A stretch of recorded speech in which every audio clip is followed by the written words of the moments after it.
As we go throughout our missionary conference at this church, one of the missionaries that's already talked to us has talked to us a little bit about the misconceptions that people have towards different cultures.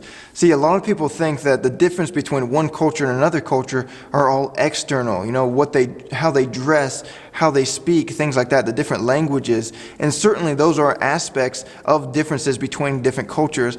But the truth is there's a lot of layering of differences. So for example, how we dress may be a result of how we're taught to behave. How we're taught to behave, think of it as layers. How we're taught to behave, our actions are based on what we value. What we value tends to be based on our worldview. So as we grow up in different cultures, we tend to be taught different value systems. So for example, I have been to several different countries, and in different countries I find that they seem to have very different values. And one country that I was in, it had a different value in time. So America is probably not the most strict with time, but they tend to be more monochronic, which means they're more focused on schedules, right? If they say they're going to be somewhere, it's considered disrespectful to not be at the place when you said you were going to be there. So usually if we're going to be late to something, we will call ahead and let them know, hey, we might be a few minutes late or something like that. But in certain countries, let's say Philippines, because I have been to Philippines, they tend to be more polychronic, in which cases they are more flexible with time. They call it island time a lot of times. And it's just this idea that they don't value schedules as much. They want people to be on time, but usually they don't plan on people being on time.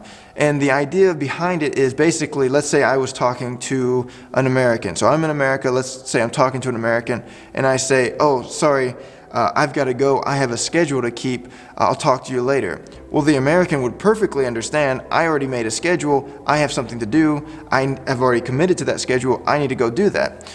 So the American would be like, yeah, that's fine, thanks for talking, or maybe we'll talk later, or something like that. And I might even make a schedule with them to talk to them later about something that we're already talking about. So if I left that American knowing that I have a schedule, he'll understand. But let's say I go to the Philippines and I'm talking to a Filipino or something like that, and I tell them, oh, sorry, I've got to be somewhere, I'll talk to you later. Well, that might be considered very offensive to them because basically they see that I'm valuing my time, my schedule, more than I'm valuing the conversation. So they may look at it a little more offensively. And for missionaries, as they go from country to country, they need to be aware of these different values because, like I said, Americans, we tend to value time.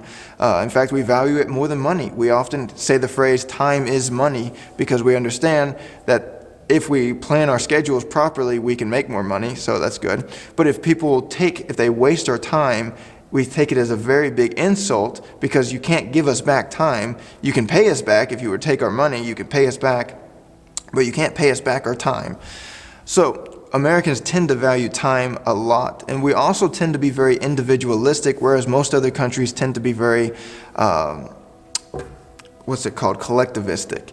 So collectivistic basically means they value the group over the individual, whereas in America we value the individual over the group. So for example, in most other countries that you go to, or many other countries that you go to, you'll probably find school uniforms. You might be like, that's a little strange. In America, that is very strange. Only like private schools have uniforms. But in most of America, we don't have uniforms. Why? Because we value individuality. Now, in these other countries where they started using uniforms and stuff like that, they noticed that the grades tended to be higher because people were more focused on their school than they were on what they were wearing. Less bullying because everyone was wearing the same stuff, so they couldn't bully people for wearing something weird. They were all wearing the same stuff.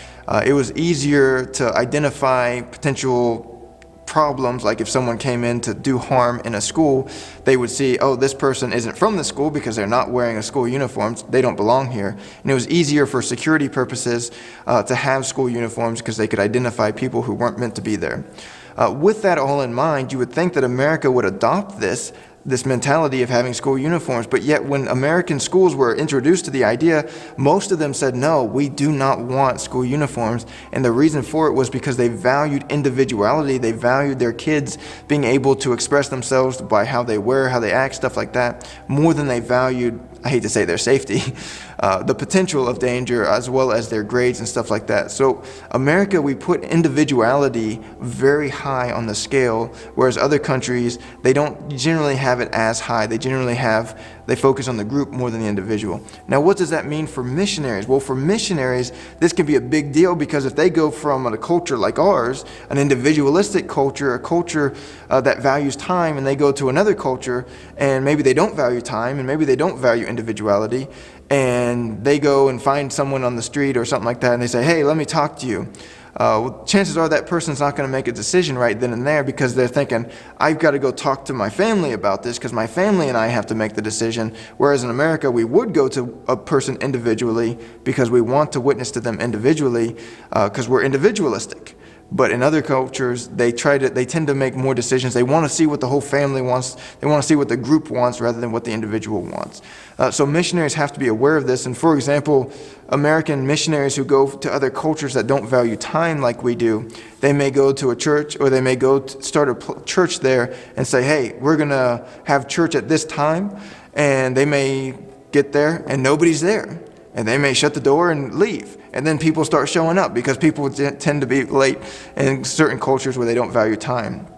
Well, if the missionary is so strict with time that he says, we're starting at this time, if you're not there, you're going to miss it, then he's probably not going to be very effective in that culture that's very polychronic, meaning they don't value time as much. They're more flexible with time. So with that in mind, missionaries need to be very careful on how they witness. If they want to be more productive, they have to understand the culture, and they have to adapt to the culture. That doesn't mean that they have to necessarily adopt everything about the culture. So for example, even in our culture, there's some things that I would say probably isn't the greatest about our culture. In other cultures, there's probably things that probably aren't very good or moral about those cultures. And as a result, the missionaries shouldn't adopt the immoral things about a certain culture, but they should try to adapt to the things that aren't immoral and try to adapt so that they can reach more people for the Lord. So that's how missionaries have to go from one culture to another culture, and they have to try and adapt to bring the gospel to them.